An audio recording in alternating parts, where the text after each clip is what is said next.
Welcome everybody to this week's edition of Reverse Mortgage Weekly with your host, Zach Smith. I own Chariot Financial, and today we have a very special guest from Life Transitioning Consulting LLC, Miss Sharon Sloane.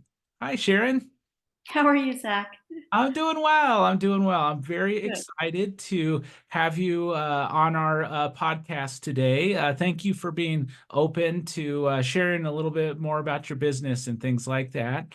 Um, so, Life Transitions Consulting. Why did you start this business? Well, it was about in 2017 um, that I wanted to have a business like this because the year prior I had a bad situation with my father. His then power of attorney was there was some elder abuse fraud Mm. involved and so many dynamics. It's like, in Shrek where they have the analogy of an onion, so to speak. Yes, Well, yes. that's what it was like when I took over as power of attorney for my father. And the more I got into researching things, it just kept getting worse and worse of what um, he had been through. Yeah. And, I was learning about the different fears that an adult has. And Yes. when they're in a vulnerable situation, um, and there weren't some good decisions being made, and so luckily, with the help of my dad's attorney, I was able to navigate all of these situations. And Mhm. so uh, but so I started the business in 2017, and then in, of course, 2020 COVID hit. Oh God. And yes, and then people weren't having anybody coming into their house. They weren't concerned about where they were going to move because everything had shut down. You couldn't transition anywhere. Yeah. Um, and people, were more concerned about how not to get sick and then what happens if you do get sick. Yeah. So I just didn't do anything more with the business. And then in uh, 2020 or in 2023, when things had settled down, I decided to uh, do a rebrand, Yeah. and then I came up with Life Transitions Consulting, doing the same type of work. Um, and so I felt good, and also at the same time, my mom was going through different transitions, and Okay. hers went a little bit more quickly. Oh, And, luckily I had the foundation as to how to help her. But even then, um, there were some snags on the way, until she passed away. mhm. And it's like, I just feel so strongly about what I do to help Yeah. people, because I wish I had someone like me to turn to and say, Yeah. I can't deal with this anymore, or I'm so exhausted. Yeah. Can I just bounce some things off to you, or Yeah. what resources do you have?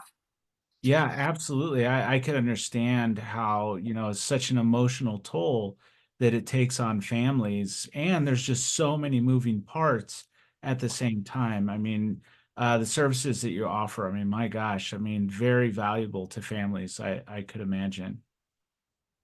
Yeah. And I see that you are a certified senior advisor. Tell us a little bit about that.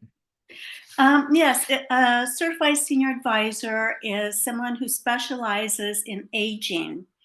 And when I was going to start my business, I thought, well, it's fine and dandy that I experienced some of these situations firsthand, but that doesn't make me credible enough, or people having confidence in me.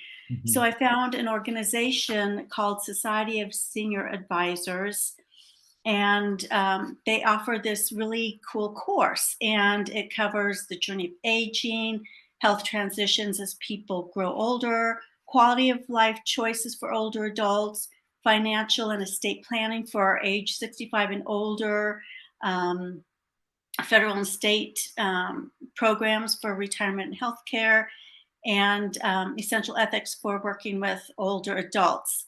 And I thought that was just so amazing. It was a very intense course because there's different modules in each section.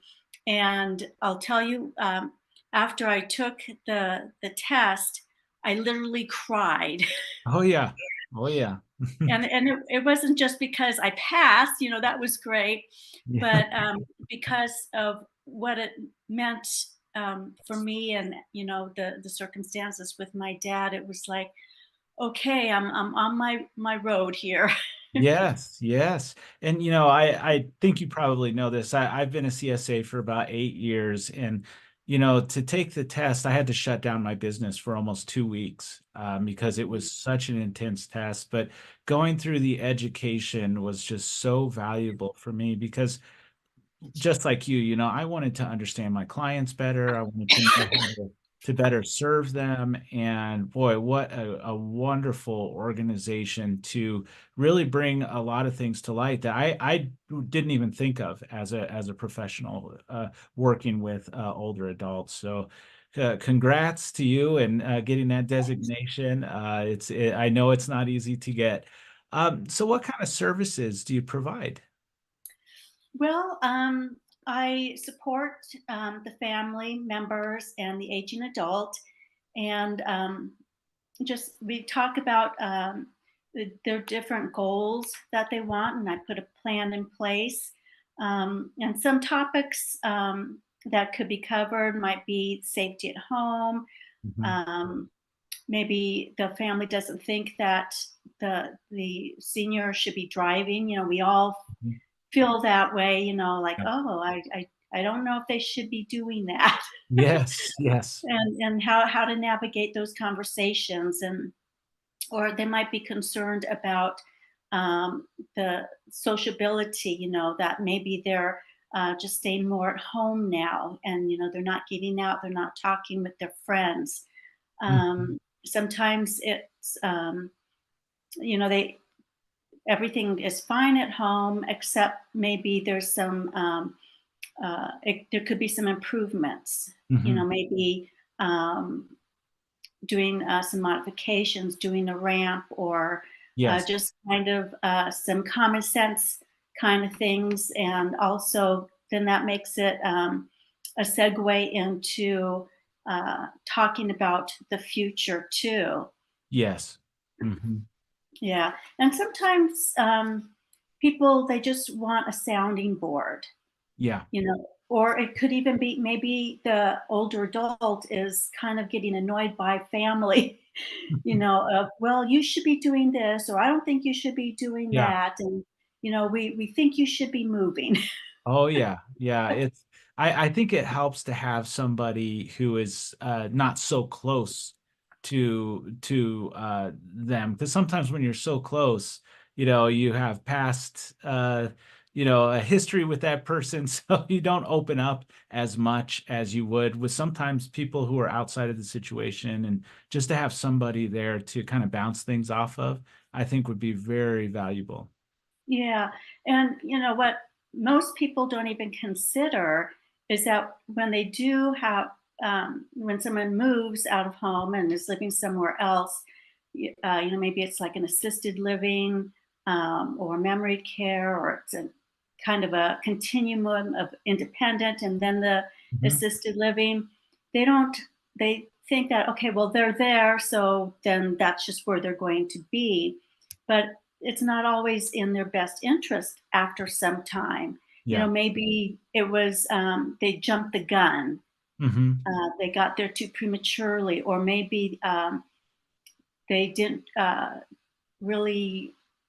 investigate some of these places or have a real good understanding because they're just off on Yes. their own. Oh, yeah. And so then they might be afraid to uh, make some changes, get their loved Mhm. one somewhere else, Yeah. or they just can't deal with it because they're now in a different part of their own life and they Yeah. can't help. And so that's something that I can help with is to just be that sounding board, Hmm. um, because they might not want to alert the community as well. Um, Absolutely. Yeah. Thinking maybe, well, if we start complaining, then the care will be bad, which it won't, but there's Yeah. always the fear. Yeah. Yeah. Yeah. Absolutely. And I can understand that. Absolutely. So who usually contacts you? Is it the person that family members, or is it the primary person that needs the care? Who's usually the point of contact that contacts you? Yeah, it's usually the adult children or a Okay. family member who has some concerns, and Hmm. um, so the child might be getting some resistance from the family member Hmm. about any suggestions or pushing them towards a certain uh, outcome, and then um, sometimes the older adult already knows what they want to do, which seems logical. But then the family is like, no, that we don't think that's a good idea. Yeah. And You hear that a lot, actually. I've found over the years. mhm, I'm sure, yeah, Mhm. Well, I could understand how that would be really valuable for folks to have that outside person kind of organizing everything. Well, this person is saying this and this person is saying that, so like a mediator almost. yeah, yeah. So what do you help your clients with most? What would you say is the biggest thing you help out with? Well, my favorite part is the initial consultation, the initial conversation, where I start at the very beginning, making sure they have certain things in place. I always talk about legal documents. Hmm. Do they have the power of attorney? And if not, you need to go and get those documents in place. You're going to need them for the future, Yeah. and always, and reminding them to work with professionals, an Mhm. estate planning attorney, an accountant, a financial planner. Hmm. So I like doing that part. I like having everybody, the adult children and the family member, to be in the same conversation, be in the same meeting, which I do by phone or a Zoom. Okay. And that way, everybody is heard. It's not he said, she said. Hmm. There's no whispering behind the back, having those little side conversations, um, because it's really important that the older person gets to say how they feel, Hmm. um, and not feel like they're being ganged up on. Yeah, yeah. Create that safe space. Right. Because, and I remind everybody that we're we're gathered here, so everybody understands where they're coming from. Maybe do some problem solving, because it's okay. And I do remember when I was having a conversation with my mom. Mhm. She had poor vision. She uses a walker. Her hearing's so, and she's a very independent woman. And she was living in an assisted living community. The bus stop was right in front of her complex, and she would always go and get her hair done. Yeah. And so then there was one time where I said, Mom, I don't want you to take the bus anymore. I'm afraid you might fall getting on or off the bus. And of course, I was concerned that, she might not, she might slip off of the street, the sidewalk, and Yeah. it's a busy Yeah. street. And Sure. so for a couple months, she agreed to do that. And then one day she said, Sharon, I want to talk to you about getting my hair done. And I think I'm okay going on my own. And I said, okay, Mom, I'm going to pick you up and I'm Mhm. going to see where you get the bus and Yeah. where you get dropped off. Mhm. And so then when we did that, and I felt like when I was watching my kids drive away from the house for the first time, Mhm. and I had no control over them. And so I told my mom, I said, okay, Mom, if you want to take the bus to get your hair done, that's okay. I Mhm. had to just let her go Yeah. Yeah. Mhm. and do her thing and just have some trust. And she never took the bus to get her hair done. Oh, wow. Yes, she just needed to know that it that if she wanted that freedom, she could Yes. have it. Oh, yes. And in her complex, they have a salon there. So Mhm. then she started getting her hair done there. Oh, that's wonderful. That is Yeah, wonderful. The independence is really something that I know a lot of the older adults that I've worked with really they need that, and they want to feel like they're being cared for, but not hovered over, you know. So, yeah, but I really appreciated what you had mentioned about bringing everybody to the table when you're talking about these things.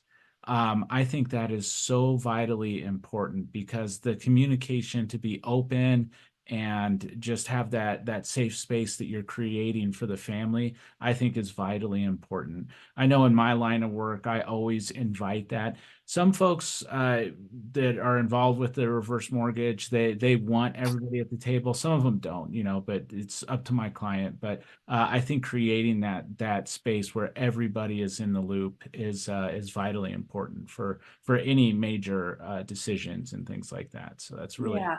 really nice that you do that. Um, so what kind of things can adults plan for different transitions that they may face as we age? Well, not procrastinate is the first thing.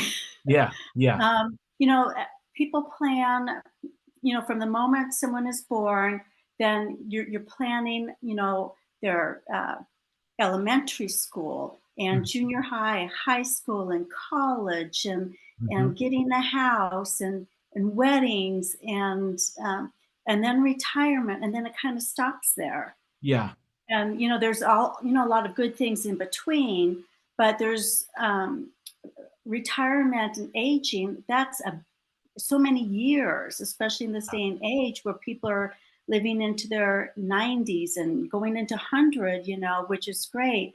Um, so I always try to get them to think the long term picture, yes, um, you know, uh, getting their financial matters in order. yeah, And like I had mentioned earlier, going to professionals to yes, help plan things out, and and also to learn about the different types of living communities. For the independent living, the assisted living, yes, memory care. There's different levels of care and different communities and how they operate. And so I would encourage people to at least visit one center just to get an idea as to what life is like, sure, because it can change very quickly. People really don't understand the cost, for like independent living for one person, mhm, within the continuum care scenario, it mhm. could be $5,000 or $6,000 a month. Oh yeah, yeah, absolutely. And so how are you going to be able to pay for that after you retire? Yeah, Are you going to have the funds, and just kind of plan? Um, and so, and when my dad, towards the end, because of his situation, he didn't have funds Yeah. left. Mhm. And so we had to uh, get a reverse mortgage for him. And I was so grateful that he had that option, that ability. Um, Otherwise, things would have been, pretty sad. Yeah. And so when people talk about reverse mortgages and they're kind of on the fence about it, I said, no, no, no, no. They are wonderful resources. So don't discount it and, talk to somebody. So, I'm glad you and I met through, I think it was through a CSA Ah. meeting or something. Mhm. But and I just appreciate, your services and guidance. And, we had a little nice chat before today. And I was able to really get a better idea as to how you counsel Yeah. um, potential people. Absolutely. And, I can't begin to tell you how many people just, after closing, the sense of relief that they feel, Mhm. especially if they're stuck with a mortgage payment that's really hard to pay every month when you have all these expenses coming in for healthcare and different things. And for us to be able to convert payments into payment optional programs basically can change people's lives overnight. And just the cost of care is so expensive. Forbes put out that big article a few years ago that said that people's parents could be their biggest financial risk because of the cost of care, because it is expensive to age and things like that. So to be able to tap into someone's equity to alleviate that has been really helpful for a lot of my clients. So that's a great positive story for the reverse mortgage. I mean, it's wonderful to hear that. So how can the good people get in contact with you?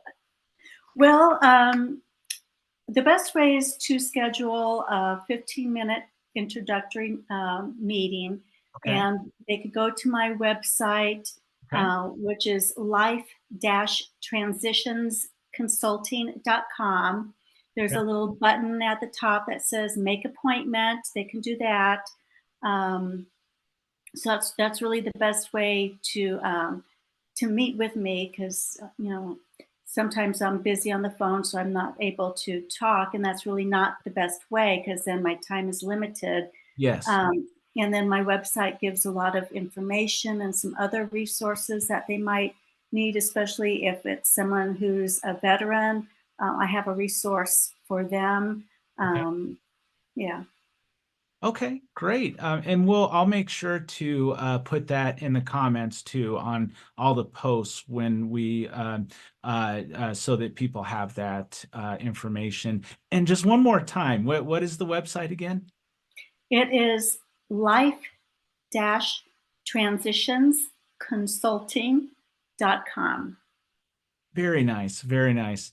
Well, Sharon, it has been such a pleasure visiting with you today. Thank you so much for all the service that you're providing folks, because I can tell you from firsthand experience, when you are facing life transitions and aging parents and things like that, the emotional toll is just immense.